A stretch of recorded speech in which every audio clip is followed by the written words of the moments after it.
Hello, love you ভাই brother. কি অবস্থা সবাই? আমি আরেকটা জায়গায় চলে আইছি ঘুরতে।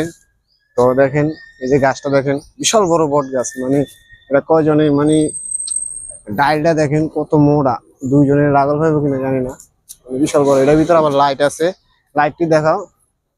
মানে এই জায়গাটা রাত্রে হলে মানে লাইট জ্বালালে খুবই ভালো লাগে। আর আরেকটা আছে চাইনিজ মনে হয়, এটা কি জানি বলে, টাওয়ার না কি জানি। খুবই ভালো লাগলো জায়গাটা, অনেক সুন্দর। দেখেন ভিতরে অনেক পরিষ্কার। ভিতরে আসলে যাওয়া নিষেধ, তো সেক্ষেত্রে যাইতে পারতাছি না। তো মোবাইল দিয়ে যতটুকু দেখানোর দরকার অতটুকু মানে দেখাইতেছে।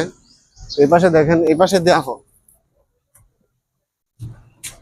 এই পাশটা দিয়ে দেখেন, খুবই সুন্দর, খুবই ভালো লাগে। মানে এই পাশে আবার সিঁড়ি আছে, বট গাছটা সাইডে সাইডে দিয়া পাকা করছে। আবার ওই পাশে এটা ইয়ে দিছে, আবার ওই যে একটা গাড়ি আছে, এটা মুক্তির মতো বানায় রাখছে। খুবই ভালো একটা জিনিস। আবার সাইডে দিয়ে ফুল গাছ আছে, মানে দেখার মতো খুবই। এটা রাত্রে হইলে অনেক সুন্দর লাগে, অনেক ভালো।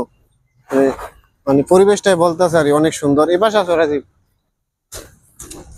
এপাশে এটা দেখো, এই যে খুবই একটা মানে আগের কালের দৃশ্য। আসলে এটা মালয়েশিয়ার ভিতরে, পেনাং।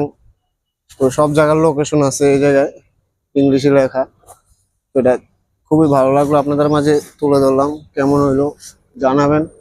নেক্সট ভিডিও পাওয়ার জন্য অপেক্ষা থাকেন। ধন্যবাদ সবাইকে।